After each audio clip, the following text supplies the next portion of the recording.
তোমাদের মাস সমূহের মধ্যে সবচেয়ে সম্মানিত মাস হলো এই জিলহজ মাস। বলেন তো আল্লাহর কাছে বছর হয় কয় মাসে? 12 মাস। 12 মাসের মধ্যে সম্মানিত মাস কয়টা? 4টা। কোন 4 মাস সম্মানিত এটা নবী বলে দিস। ওই 4 মাসের মধ্যে আবার বেশি সম্মানিত কোন মাস? জিলহজ মাস।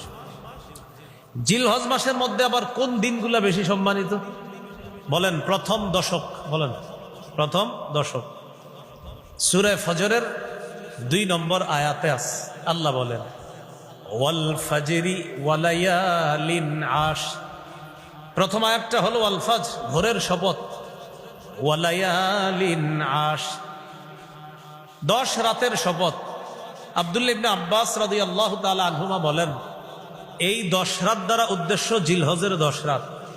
আর কোন রাতের বা কোন দশকের শপথ আল্লাহ করা মানে এই দশকের গুরুত্ব আল্লাহর কাছে অনেক বেশি। ইবনে আব্বাস রাদিয়াল্লাহু তাআলা আনহুমা বলেন যে আল্লাহ শপথ করেছে, এর দ্বারা বোঝা যায় সম্মানিত জিলহজ মাসের মধ্যে প্রথম দশকটা আরো বেশি সম্মানিত। 12 মাসের মধ্যে 4 মাস সম্মানিত, 4 মাসের মধ্যে আবার জিলহজ বেশি সম্মানিত, জিলহজ মাসের মধ্যে আবার প্রথম দশকের বেশি দাম। এই প্রথম দশকের ব্যাপারে সহিহ বুখারীর মধ্যে আসছে 969 নম্বর হাদিস। 969 কত হয়? 969, 969 না 969।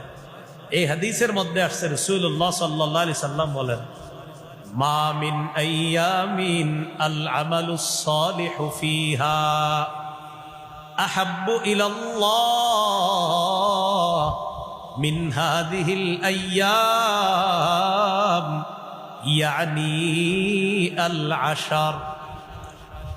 কোন রিওয়ায়াত আছে 10 জিলহিজ্জাহ।